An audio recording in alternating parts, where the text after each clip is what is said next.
할렐루야. 제가 두 가지 아쉬움이 있습니다. 하나는 제가 여수에 오기 전에는 여수가 이렇게 아름다운 도시인 줄 미처 몰랐습니다. 그리고 여수에 이렇게 우리나라에서 가장 많은 기독교 인구를 갖고 있다는 것도 제가 몰랐어요.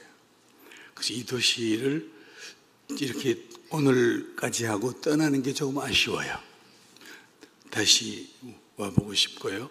또 한 가지는 여러분들이 오랫동안 기다리고 준비하셨을 텐데 제가 이제 목 관리를 잘못해서 제 목이 음성이 이렇지가 않았습니다.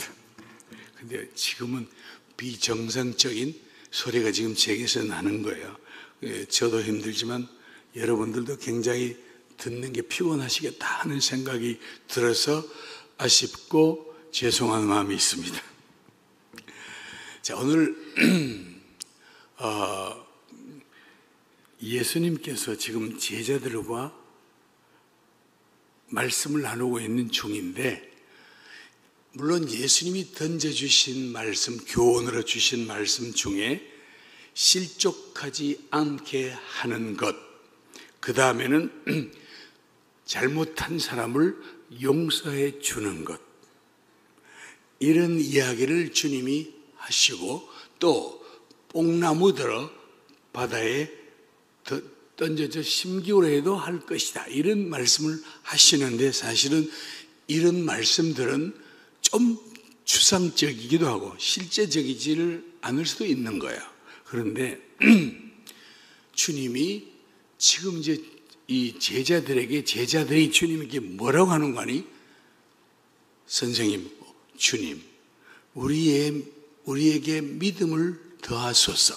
이 말은 우리가 지금 믿음을 갖고 있기는 하지만 우리의 믿음이 너무 약하니 주님, 우리의 믿음이 좀 더 크게, 우리의 믿음이 좀 더 크게 해주세요, 이 얘기를 하는 거거든요. 그런데 주님이 이들에게 지금 한 가지 예를 주시는 거예요. 그게 뭔고 하니? 자, 주인에게는 그 당시에는 주인이 있고 종이 있어요. 그런데 오늘 본문의 내용을 봐서는 주인이 같이 종과 같이 일을 하러 갔는지 아니면 집에 있었는지 알지 못하지만 많은 분들이 짐작하기를 종과 주인이 같이 일하러 갔지 않을까 하는 말들을 많이 하세요. 해석을 하는데, 어쨌든 일을 하고 저녁이 돼서 집에 왔어요.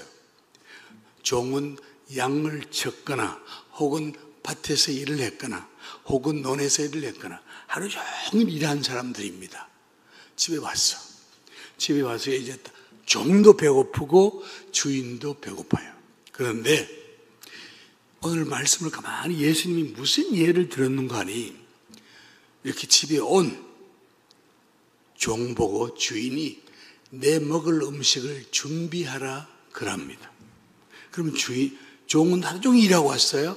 그러면 지금 종도 피곤하고 씻고 먹어야 돼. 그런데 종이 지금 씻고 쉬는 게 아니라 주인의 음식을 종이 준비하는 겁니다. 그리고 준비할 뿐은 아니라 성경을 봤더니 주인이 음식 먹을 동안 내 옆에서 수종을 들라 그래요.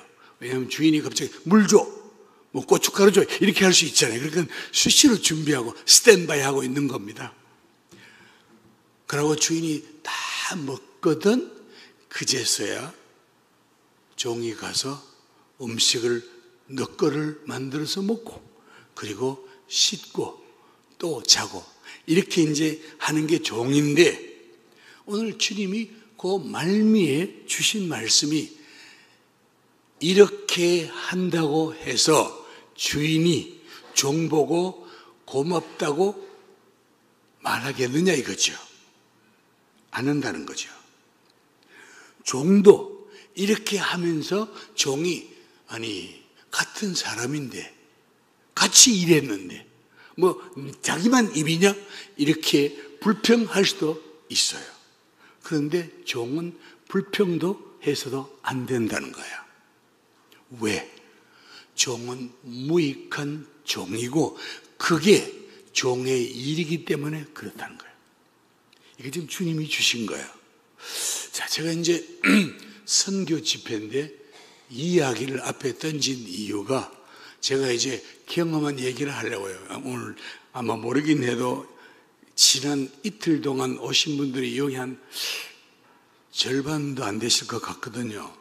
번갈아 가면서 그러니까 나머지 분들은 잘 모르실 것 같아서 제가 앞부분을 좀 설명을 해야 돼요. 저희는 이제 저 웩이라는 선교단체에서 일을 하고 있습니다. 웩은 전 세계에 있는 큰 선교단체 중에 글로벌 미션 중에 하나예요. 저희가 이제 저 선교단체는 지금부터 111년 전 영국에서 시작된 단체입니다. 그리고 현재 70개국 국가에서 이렇게 들어온 2,200명의 장기 선교사들이 저희 선교사들은 주로 최전방에 나가서 일하는 사람들이에요. 복음이 들어간 것에는 우리는 선교사를 보내지 않고 우리 팀들은 주로 최전방에 선교사를 보내요. 그리고 현재 90개 국가에서 일을 하고 있습니다. 선교지에서. 그리고 저는 이제 저와 제 아내는 이 단체에 오래전에 이 단체에 소속이 되어서 저희가 이제 이 단체 선교사로 저 서부 아프리카, 감비아, 조그마한 나라입니다. 아프리카는 감비아가 있고 잠비아가 있습니다. 잠비아는 저 남쪽에 좀 큰 나라고 기독교가 많은 나라고, 저희가 이르는 감비아는 사막이고 기독교인이 거의 많지 않은 작은 나라. 전 인구의 90%가 무슬림들, 이슬람 교도인 무슬림들이 있는 곳입니다. 아주 가난하고 숲도 없고 정글도 없고 동물도 없는 사막입니다. 저희가 이제 저기서 일을 하는데 저 나라에서 일을 하다가 저희가 이제 우리 단체의 한국 본부, 한국에 우리 단체의 한국 본부를 세워야 된다는 이제 부탁을 받고 저희가 한국에 와서 한국 본부 일을 하다가 지금은 저희가 이제 한국 이외의 나라들, 한국 사람들은 충분히 많이 들어왔다 하는 걸 이제 계산하고 새로운 나라들, 새로운 선교 세력들을 찾아서 동원하고 선발하고 훈련하고 보내는 그 일을 저희가 지금 하고 있습니다. 자, 그런데 제가 이제 아프리카 이야기를 하면서 오늘 본문을 좀 적용하려고 그래요. 제가 굉장히 중요한 깨달음을 가진 말씀이기 때문에 여러분에게 나눕니다. 여러분 이렇게 목소리가 좀 허쉬 이렇게 뭐라지? 그래도 좀 잘 참고 들어주시면 좋겠어요. 자, 저희가 저 나라에 가서 워낙 어려운 나라라 그래서 저희가 처음에 들어갈 때 많이 긴장도 되고 두려움도 사실은 있었어요. 사람이니까. 그래서 저희가 영국에서 온 저희 부부가 따로따로 유서를 작성을 했습니다. 만약의 경우 우리가 아프리카에서 죽을 경우 아이들은 이렇게 해서 이제 우리의 시체는 아프리카에 묻어주시고 이렇게 이제 딱 해서 하고, 그 다음에는 또 참고로 머리카락 이게 샘플로 남겨놓고 이 지문도 남겨놓고 영국 본부에 남겨놓고 아프리카에 갔습니다. 아프리카에 가서 아프리카의 날씨가 이게 장난이 아닌 거예요. 아프리카의 기후가 이게 장난이 아닌 거예요. 덥지. 모기들은 똑같은 한국 아주머니가 아프리카에서 저렇게 바뀌었어요. 보시면 동그라미 있는 분이 같은 사람이에요. 그리고 이제 저기 동그라미 안에 있는 저 사람도 같은 사람이에요. 아프리카의 모기가 한국 피를 너무너무 좋아하는 거예요. 맨날 흑인들 피만 빨아먹다가 웬 별식이 왔다고 해서 그런지 얼마나 우리 피를 좋아하는지, 특별히 우리 딸들의 피를 너무 좋아했어요. 우리 딸들은 모기 물리는 곳마다 하루 종일 긁어야 돼. 긁으면 저렇게 딱 이렇게 긁은 곳이 골마 터져요. 아마 정말 힘든 시간을 보냈어요, 처음에는. 그리고 말라리아는 우리 가족들이 늘 하는 연중 연례 행사예요. 때로는 온 가족이 한꺼번에 다 걸릴 때도 있고요. 가족이 번갈아가면 말라리아가 걸립니다. 그런데 저희는 거기서 살아남았습니다, 여러분. 할렐루야. 살아남았어요. 자, 사람이 살아남고 나니 용기가 생겼어요. 살아남고 나니 굉장히 담대해졌어요. 그래서 그 나라가 무슬림들이 있는 곳인데 불구하고 저는 때를 얻든지 못 얻든지 만나는 사람들마다 왜 만나는 사람 말이 되는가 하니 거기는 공용어가 영어예요. 자기 종족말이 있지만 영국 식민지였기 때문에 옛날에 영어가 공용어예요. 그러니까 말이 됐어요, 처음에. 그러니까 만나는 사람마다 제가 복음을 전했습니다. 심지어 저분은 우리에게 그 부족, 그 나라의 가장 큰 부족인 만딩고 부족의 말인 만딩카를 가르쳐주는 만디가 선생인데 아주 강한 무슬림 선생이에요. 무슬림 신앙 교도고 내전에 갔던 많은 우리 백인 선교사들을 가르쳤던 사람이야. 그런데 여전히 강한 무슬림으로 남아있어요. 그래서 제가 어느 날 저분하고 공부를 하다가 내가 저분 얼굴을 가만히 보니까 이분은 이렇게 많은 선교사들에게 만딩가 말을 가르쳤지만 예수는 모를 수가 있겠다 생각이 들어서 어느 날 공부 끝나고 나서 내가 잠깐 미스터 라민 잠깐만 내가 할 말이 있는데 해도 될까요? 그랬더니 저 사람이 하래요. 그래서 제가 저분 앞에서 내가 당신도 알다시피 나는 한국 사람입니다. 당신도 알다시피 우리 가족이 여기 와서 이 더위와 모기에 얼마나 고생하는지도 당신이 압니다. 안 돼요. 그러면서 우리가 왜 여기 온지 아십니까? 우리가 왜 여기 왔는지 아냐고. 우리는 당신들에게 살아계신 생명의 주 예수 그리스도를 전하러 왔습니다. 하고 이제 복음을 제시한 거예요. 가만히 들었어요. 아무 미동도 없이 자기는 이미 많이 아는 것처럼 가만히 이렇게 듣더라고. 그래서 그 다음날 공부 끝나고 또 했어. 그 다음날 딱 말다가 들었어요. 한 2주 정도를 내가 한 것 같아요. 근데 그날도 다른 날처럼 예수 이야기, 성경 이야기 딱 하고 났는데 딱 내 말이 끝났는데 저 사람이 나를 딱 이렇게 노려보더니 미스터 유, 당신은 내가 무슬림인 줄 모르냐요. 그래서 내가 순간적으로 당황했어요. 그래서 알죠. 그랬더니 내가 한 번이라도 당신에게 내가 믿는 이슬람교를 믿으라고 설득하거나 부탁하거나 그렇게 한 적이 있었네요. 내가 없었어요. 그랬더니 그러면 당신은 뭐 땜시 내가 무슬림인 줄 알면서도 나에게 당신의 종교인 기독교를 계속 이렇게 나를 강요하네요. 당황스러웠습니다. 내가 미안합니다. I'm sorry. 그러고는 그날 집에 왔어. 집에 와서 가만히 생각해 보니 조금 겁이 났어요. 그렇지만 그 다음날 또 공부를 하는데 나는 공부를 하면서도 계속 내 마음에는 어떡하지? 오늘 끝나면 해야 되나 말아야 되나? 그날 공부 끝났는데 용기가 없어서 못했습니다. 못하고 집에 가니까 굉장히 마음이 부담됐어요.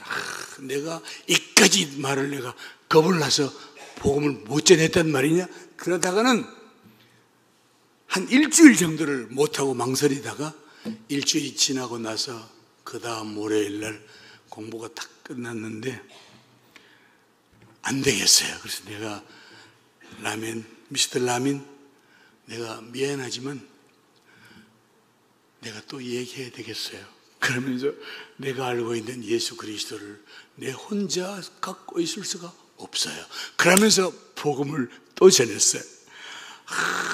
말다 계속 듣고 있더라고요.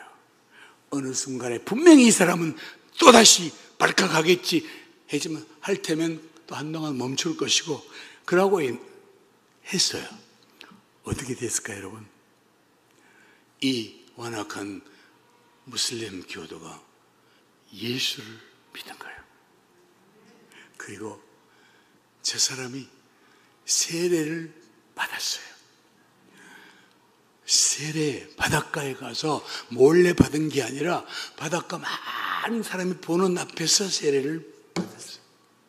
그리고 그때부터 내가 교도소나 학교 이런 데 가서 이렇게 가면 꼭 나와 동행해서 나의 이 만딩과 통역관이 되었습니다. 자, 다음 얘기는 제가 너무 길어서 넘어가고, 제가 이제 우리 집 문을 활짝 열었어요. 그랬더니 제가 이제 팀이 40명인데 대부분 이제 영국, 호주, 독일, 미국, 캐나다 이쪽에선 선교사들이고 한국 사람은 우리 부부밖에 없는 거야. 그런데 우리가 현지인들을 우리 집으로 와서 복음을 주기 위하여 우리가 집을 활짝 열었더니 백인 선교사들이 그러는 거예요. 딴 거는 다 좋지만 당신의 집을 여는 것은 고려해 봐야 된대요. 나중에 후회할 거래. 그래서 내가 우리가 여기 갖고 온 것도 없고 가지고 있는 것도 없는데 뭐를 숨길 게 있겠느냐. 그래서 그냥 문을 열었어요. 열었더니 감비아의 고등학생들이 매일같이 저렇게 우리 집에 꽉 몰려왔어요. 몰려오면 자연스럽게 집안 응접실 거기 큰 테이블에 있는 성경책 중심으로 앉아요. 앉으면 제가 이렇게 보면서 이해가 됩니까? 이해가 되니? 이렇게 물어봐. 그러면 또 쟤들은 자존심이 있어가지고 자기들은 다 알고 이해가 된대요. 이렇게 하면서 이제 다음 이야기는 제가 너무 길어서 일부 했더니 너무 길어. 그래서 중요한 얘기인데 넘어가야 돼. 자, 저 사람들을 데리고 그래 평소에 우리 집에 오는데 그러면 내가 주일날 우리 집에서 정식으로 예배를 드리면 되겠네. 이 생각이 난 거예요. 이슬람 나라에서 교회를 지을 수는 없는 것이고 교회를 어디 빌딩을 빌릴 수도 없는 것이고 그래서 우리 집에서 주일 예배를 드리기로 하고 여러분 제가 얼마나 한국적인지 교회는 제가 이제 한국 떠날 때부터 강대상이 너무너무 중요했어요. 지금은 별로 아니죠, 목사님. 그때는 강대상은 이렇게 교회에서 강대상을 주문했더니 보통 사람은 이게 못 들게 하고 당회원 장로님하고 이렇게 들고 옮기는 걸 내가 봤거든요. 그래서 아프리카에서도 강대상은 틀림없이 앞이 이렇게 돼야 된다고 생각을 했어요. 근데 현지인들은 저런 강대상을 본 적이 없어. 그러니까 내가 설명하면 계속 테이블을 높이 이거 말고 앞이 이렇게 된 거를 좀 해주세요. 이래가지고 저 앞에 합판을 붙여서 저거 어떤 목수에게 저거 제가 주문에 저렇게 만든 거예요. 그리고 그 더운 나라에 아침 예배를 8시나 그때 드려도 되는데 한낮에 실내 온도가 40도가 넘는 그 더운데 내가 한국에서 주일 아침 예배를 11시에 드렸다 그 생각이 나서 11시에 예배 시간을 잡고 저는 또 주일날은 넥타이를 매야 된다. 그래서 넥타이가 저렇게 매고 예배를 드렸어. 저렇게 해서 교회가 시작이 되고 두 번째 교회, 세 번째 교회는 사진이 없어서 못하고 네 번째 교회 이렇게 하다가 보니 내 속에 어떤 생각이 나는 거 아니? 이거 뭐 되네. 이슬람 선교 어렵다더니 이렇게 하니까 되네 뭐. 이 생각이 나기 시작했어요. 그래서 동료 일하는 백인 선교사들이 다 의사들이고 간호사들이에요. 그러니까 아이고 저 사람들은 여기 수십 년 있어도 교회도 하는 시작도 못하고 이런 생각이 내 속에 막 올라오기 시작한 거예요. 그래서 저는 대단히 아주 그냥 자신감이 붙었어요. 그러면서 어느 날 그래 어차피 앞으로 시간이 가면 이들 중에 현지인 리더가 나와야 된다. 다시 말하면 현지인 목회자가 나와야 된다. 이 생각이 들었어요. 그래서 제가 이렇게 데리고 있던 청년들 중에 세례는 당연히 다 받은 것이고 그래도 뭐 자기 입으로 나는 철저히 예수 믿는다는 한 아이들만 예수님 흉내 낸다고 그것도 12명을 뽑았어. 12명 뽑아서 너희들은 이제부터 예수님의 제자들이야. 예수님 제자도 하지 않고 너희들은 이제 제자들이야 이라고는 그들과 함께 매일같이 야간 신학교, 야간 성경학교를 시작했어요. 너무너무 신나는 거야. 너무 재미있기도 하고 제 자신이 자랑스럽게 돼요. 그리고 동료 선교사들도 부러워하는 것 같더라고요. 이야, 이거 되는데, 이슬람 나라의 교회가 되는데 이런 마음을 갖고. 그런데 1년쯤 지나가 거의 1년쯤 됐는데 신학교에 나오던 학생들 중에 저 두 명이 중간에 공부를 스톱해버렸어요. 공부를 중단한 것뿐 아니라 제 두 명이 모슬렘으로 자기의 본 종교인 무슬림으로 돌아가 버렸습니다. 세례받았어요. 우리 다른 많은 동료 선교사들도 쟤들 다 알아요. 한 놈은 마호메드 젤로, 한 놈은 알라지 시세이. 다 강한 무슬림에서 예수 믿고 세례까지 받고 교회 앞에서 간증까지 했던 아이들이에요. 근데 쟤들이 중간에 신학교만 그만둔 게 아니라 무슬림으로 돌아갔다는 사실. 여러분, 저는 그때 여러분 이 많은 사람 중에 있으니 모르지요. 그 적박한 곳에서 우리가 그렇게 힘들게 얻었던 저 두 명의 아이들이, 두 명의 이 일꾼들이 그냥 신학교를 그만둔 게 아니라 신앙 자체를 포기하고 갔다 했을 때 저는 내가 그동안 했던 이 모든 것은 헛것이었구나. 나는 실패자다.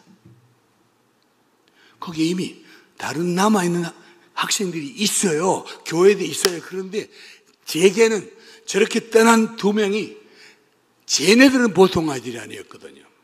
적어도 아마 예수님에게는 베드로 같은 그런 사람들이 있어요.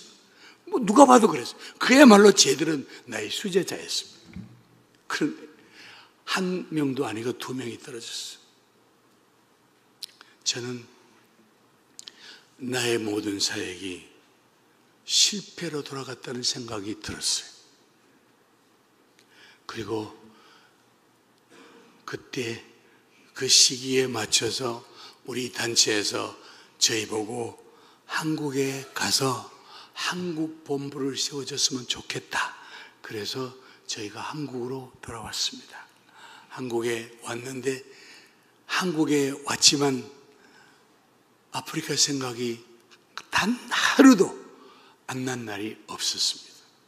여러분, 우리 인생의 가장 황금기를 거기서 12년 보냈거든요. 그러니까 얼마나 그 고생하면서 살았던 곳. 제가 얼마나 이 아프리카의 기억이 내게 깊이 와 있었는지 제가 어떤 분에게 내가 그 경험을 나누었더니 그 센스 있는 분이, 출판하는 분이 그거를 딱 캐치해서 책을 냅시다. 그래서 저 낸 책이, 제목을 보시면 여러분이 아십니다. 제목이 뭐라고 되어 있습니까? 김치 하나도 포기하지 못한, 쉽게 말하면 너는 실패한 선교사다, 그 뜻이. 아프리카에 가고 싶었지만 22년 동안, 여러분, 어떤 선교사가 자기가 떠나왔던 선교지를 22년 동안 안 갑니까? 바빴어요? 22년 동안 왜 가고 싶지 않았겠냐고 글쎄요. 근데 거기에 많은 사람이 있었을 텐데 유독 우리를 떠났던 그 두 명이 너무 깊이 우리에게 박혀 있었고, 그것 때문에 우리에게 실패와 좌절이 너무 컸어요. 그래서 못 갔어요. 근데 미루다가 가기로 약속한 때가 22년 뒤인 2019년 4월 달입니다.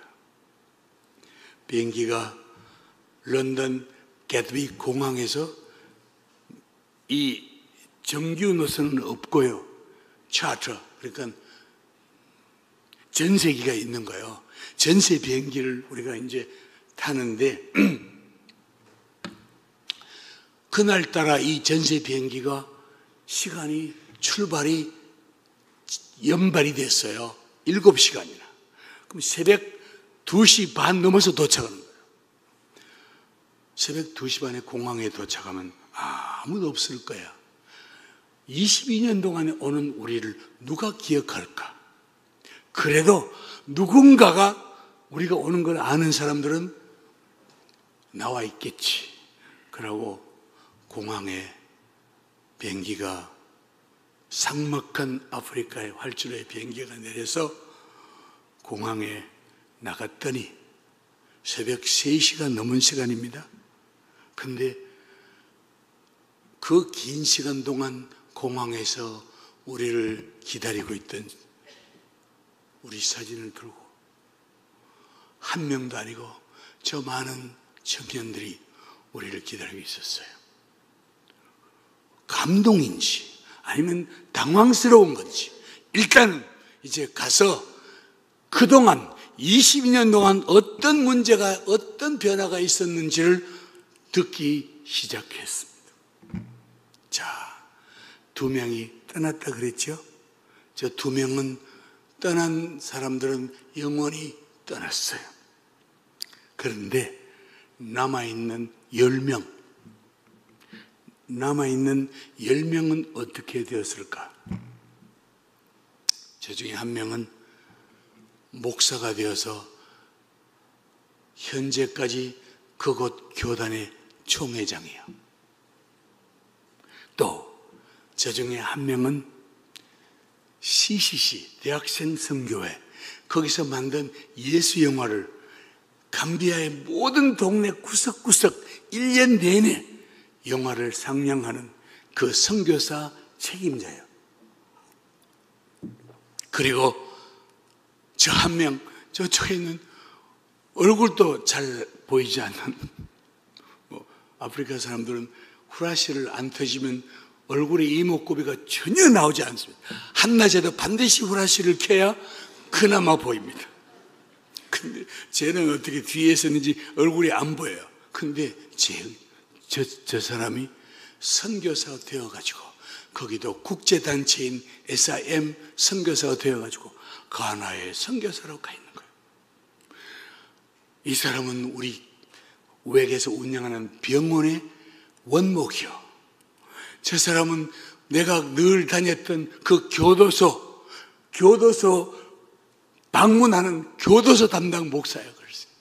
그리고 이 사람은, 그 다음에는 저 사람은 우리 교단 분등교회 목사, 그 다음에는 저 사람 또 누가, 이 사람, 하여튼 다 그 중에 목사가 6명, 선교사가 2명. 제가 혼란스러웠어요. 그리고 우리가 시작했던 저 교회, 우리가 떠나면 저거 미스터 유가 저기 집에서 하던 교회니까 떠나면 없어질 거야 그랬어. 그런데 저 교회가 지금 감비아에서 가장 큰 교회가 돼 있더라고.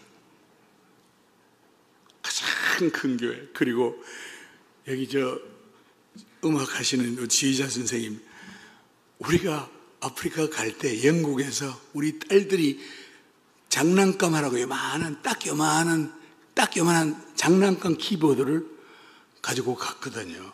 그 교회를 시작하니 음악을 낼 게 아무것도 없어. 그래서 그거를 가지고 도레 이렇게 소리를 내서, 그게 저 청년이, 저 동그라미 사진이 잘 안 보이네. 저 청년이 그거를 긴 손가락 가지고 예수 사랑 이거 하던 청년이에요. 그런데 22년 뒤에 갔더니 저 청년이 목사가 됐을 뿐 아니라 감비아 교단 전체의 리더가 돼. 완전히 큰 인물이요. 그렇죠. 우리가 센터에서 했던 두 번째, 저 아이들 모르고 모아서 했던 교회가 지금은 자기들 자체 건물에다가 저렇게 큰 교회가 돼 있었어요. 이 교회는 아무리 찾아도 사진이 없는 거, 시작할 때 사진이 라민 이 발란타 교회인데, 그런데 94년 사진은 없는데 2019년 사진을 봤더니 저런 거예요. 교회가 저기서 시작했던 저 움막 같은 저곳에서 시작했던 저 교회가 자기들끼리 성장해서 2년 전, 3년 전이구나. 저는 그 교회가 어떤 교회인지 몰라. 이름만 들었어. 전주에 있는 어떤 한국 교회가 교회 건축비를 후원해줘 가지고 저 자리에 이 교회를 지었답니다.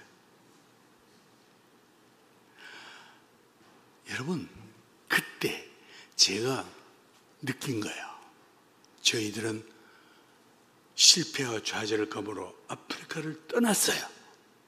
떠나면서 우리는 실패자라고 떠났는데 예수님은 끝까지 거기 남아 계셨어요.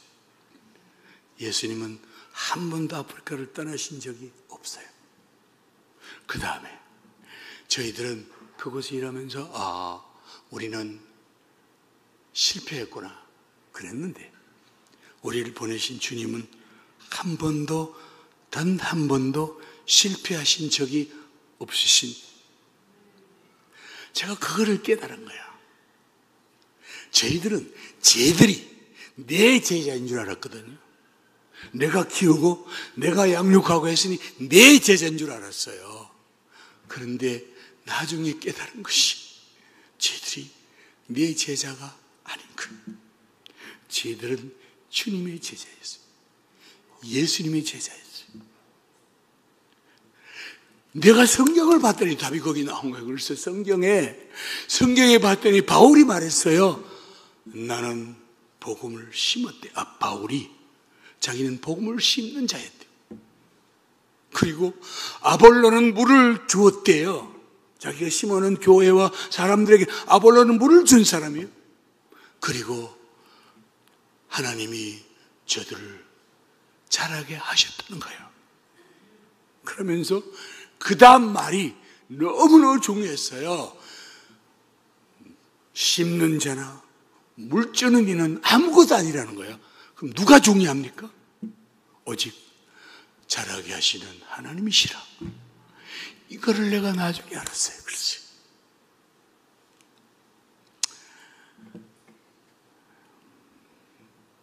우리 역할은 그곳에서 복음을 심는 거였어요. 물 주는 거였어요. 저는 그들을 변화시킬 능력도 없고 그들을 인생을 바꿀 수 있는 역량이 내게 없었던, 나는 단지 물 주고 심는 게 내 역할이에요. 하나님이 저들을 키우시고 하나님이 저들을 양육하셨다. 자, 그래서 내가 내린 결론이 나는 무익한 종이었구나. 그걸 내 깨달았다는 거예요. 저 과일은 지금은 저게 뭔지를 한국 분들이 대부분 다 아세요. 아시죠? 그런데 제가 영국에 갈 때까지만 해도 저는 저 과일을 본 적도 없고 먹어본 적도 없습니다. 망고. 그런데 제가 영국에서 공부할 때 옆집 인도 할아버지가 무슨 과일 하나를 줬는데 본 적도 없고 그 할아버지가 주면서 이렇게 먹어라 했으면 제가 먹었을 텐데 그냥 줬기 때문에 이걸 어떻게 먹는지 모르겠는 거예요. 그래서 집에 책상 위에 가만히 놔뒀더니 한 3일 지났더니 한쪽이 시큼시큼하더니 썩어서 버렸거든요. 아니, 할아버지는 당연히 내가 알 줄 알고 줬겠지만 나는 본 적이 없어. 그런데 저 과일이 감비아에 갔더니 저 과일이 지천에 있는 거예요. 먹어봤더니 오 마이 갓 이렇게 맛있는 과일을 내가 먹어본 적이 없는 거예요. 사과? 아이고 장로님, 사과 게임이 안 됩니다. 너무 맛있는 거예요. 이야, 그래서 아침에 일어나면 망고부터 2개를 먹고 아침으로 때웠습니다. 그리고 점심 때 현지인들과 밥 먹기 전에 먼저 망고 하나를 먹고 배를 3분의 2쯤 채우고 먹는 흉내만 냈어. 저녁 식사는 먼저 망고를 먹고 먹기 싫은 음식 길짝길짝 이렇게 먹고 이렇게 살았어요. 그런데 문제는 이 망고가 1년 내내 나오지 않는다는 거예요. 망고 시즌이 되면 망고가 저게 이제 아프리카의 시장입니다. 사막이니까 야채도 없어요. 못 자랍니다. 시장에 채소가 없습니다. 가보세요. 없어요. 망고철이 되면요, 시장에 과일이 나오는데 전신만신 망고밖에 없어요. 어디 가도 망고예요. 그냥 망고가 지천에 깔렸어요. 그런데 문제는 저 망고가 한 달만 나오다가 없어져요. 지금 우리나라처럼 냉동고가 있으면 저거를 잘라서 다 냉동고에 보관했을 텐데 전기가 있습니까? 냉동고가 있습니까? 썩으면 끝이요.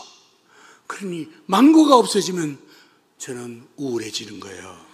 그 사람들이 망고가 가면 제 얼굴을 보고 아, 망고철이 가는구나. 그리고 망고가 이제 다가오면 저는 매일같이 망고 시장에 망고 나오나 그것만 기다리거든요. 그럼 사람들이 알아. 아, 미스터 이 얼굴을 보니까 망고가 오는구나. 다 알아. 그런데 어느 날 어떤 선교사님이 저에게 와서 좋은 소식이 있대요. 그래, 뭡니까? 그랬더니 저 남쪽으로 내려가면 세네갈 국경이 있는데 세네갈 국경에 가면 이웃나라 사람이 와서 망고 묘목을 팔고 있는데 자기가 가봤더니 저 망고 묘목 중에는 감비아 망고보다 한 달 먼저 나오는 올망고가 있더래요. 그 다음에 그뿐 아니라 저 망고 중에는 감비아 망고보다도 한 달 더 늦게 나온 늦망고도 있다 그러더래.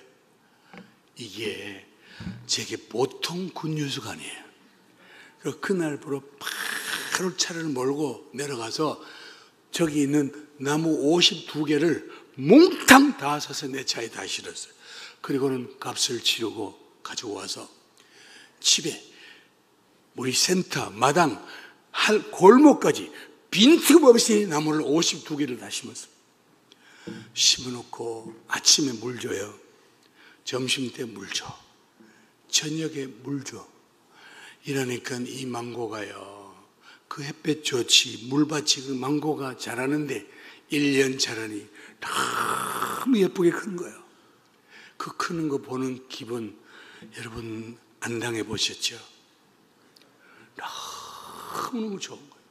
2년 지나니 저렇게 컸어. 3년 지나니 저렇게 크는데 이야, 아마 내 딸들이 자라는 것보다 더 기쁜 것 같아. 4년, 6년. 그런데요, 그 해가 저희가 한국으로 돌아와야 되는 그 해예요. 한국으로 돌아와야 되는 그 해에 저 망고 나무에, 하필이면 그 해에 저 망고 나무에서 꽃이 피기 시작한 거예요. 올망고에 꽃이 핀 거예요. 꽃이 핀다는 말은 망고 열매가 맺힌다는 거예요. 망고를 보니까 너무너무 고맙다 망고야. 어떻게 내가 떠나는 줄 알고 올해 이렇게 꽃이 피었느냐.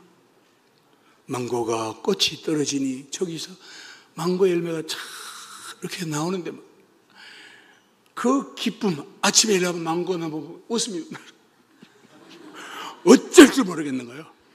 그런데 문제는 이 망고가 한 달 지나도 저것밖에 안 자라는 거예요.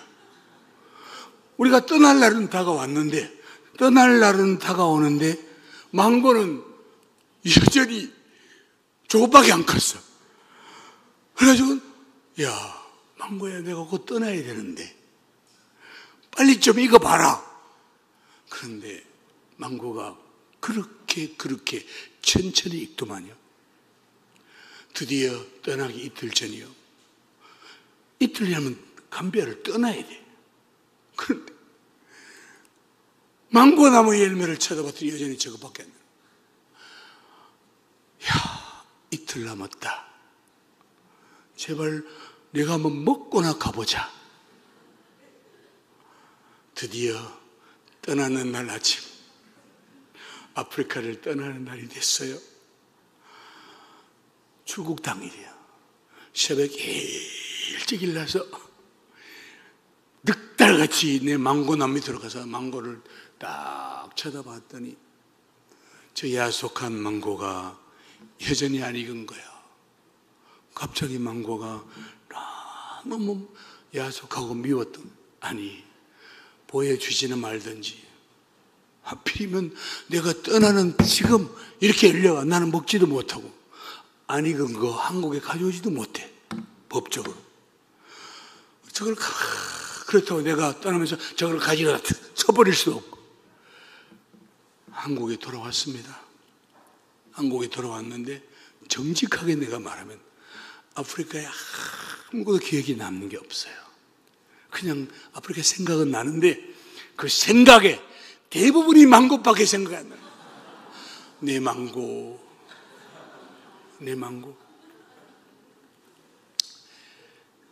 한국에 와서 한 20일 정도 지난 것 같거든요.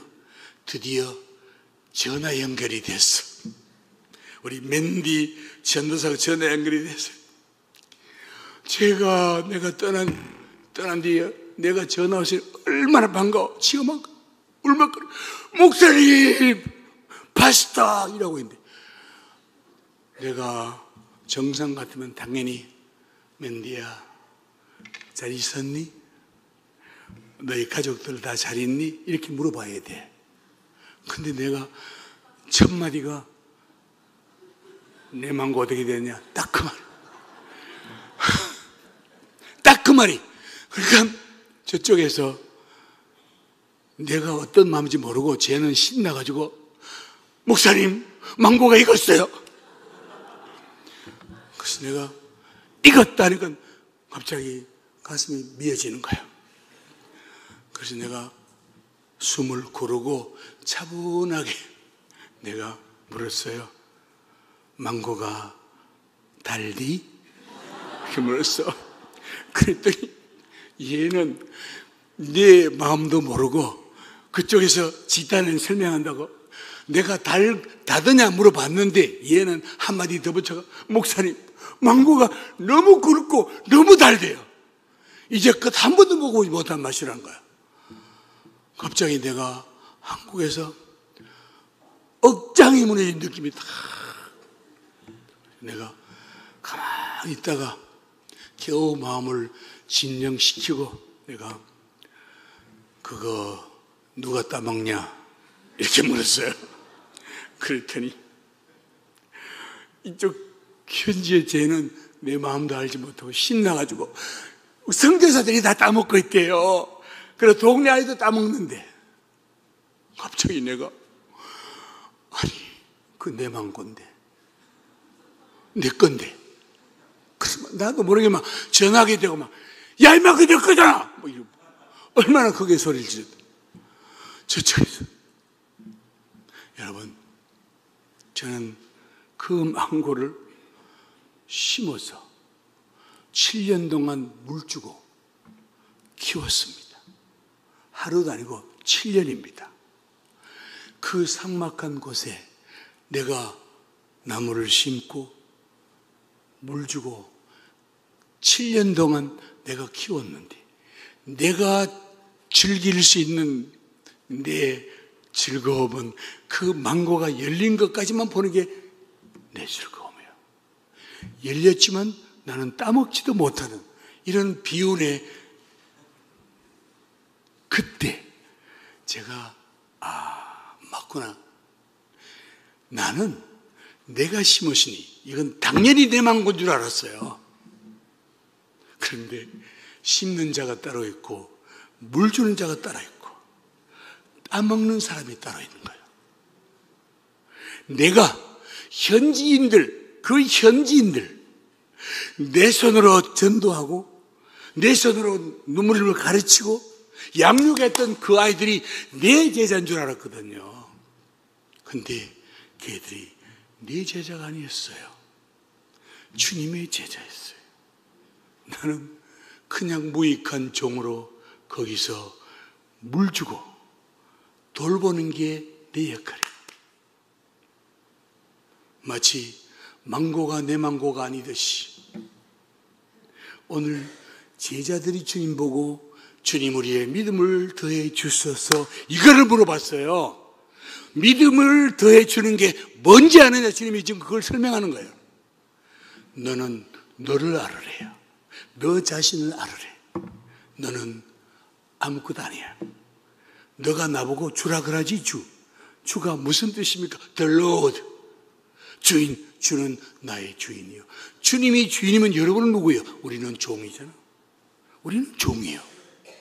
종이 자기 신분을 잃어버리면 그때부터는 시험이 드는 거예요. 화나요. 억울해요. 분해요. 제가 이거를 깨달은 거예요. 내가 선교하면서 이거를 깨달은 거예요. 오늘 여러분이 있는 곳이 어떤 일이든 예수 그리스도를 주라고 인정하는 분들은 여러분들이 인정하든 안 하든 여러분들은 종이요. 종입니다. 종도 보통 종이 아니라 오늘 성경에는 무익한 종, unworthy servant. 값없는 종이래요. 가치가 나가는 종도 아니래. unworthy란 말은 값없다는 뜻입니다. 가치도 없는 종들이요. 오늘 우리의 믿음을 키워주셔서 그 말은 너가 누군지를 알라는 거예요.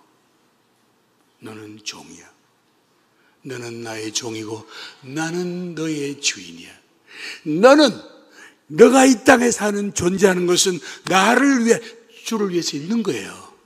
나를 위해서 있는 게 아니고 나는 망고를 심어서 물 주듯이 제자들을 양육해서 그냥 주님께 드리듯이 그게 내 일인 것처럼 여러분들의 삶도 주님 앞에 종으로 사시는, 무익한 종으로 사시는 여러분이 되시면 여러분을 통하여 주님이 열매를 맺으십니다. 열매 여러분 거 아니에요. 열매 여러분 거 아니에요. 주인이, 여러분 추수밭에 일하면 곡식이 주인 겁니까? 종 겁니까? 주인 겁니다. 종은 일하는 종일 뿐이요. 근데 왜 곡식이 내 거라 그래? 글쎄. 나는 종인데. 그거를 제가 이 나이에 들었어야 깨달았어요. 글쎄.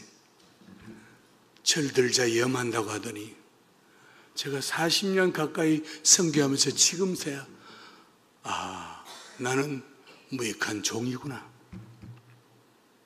여러분, 무익한 종 여러분, 주님 위하여 여러분 남은 인생을 무익한 종으로 아름다운 삶을 사시는 여러분 되시기를 예수님 이름으로 부탁합니다.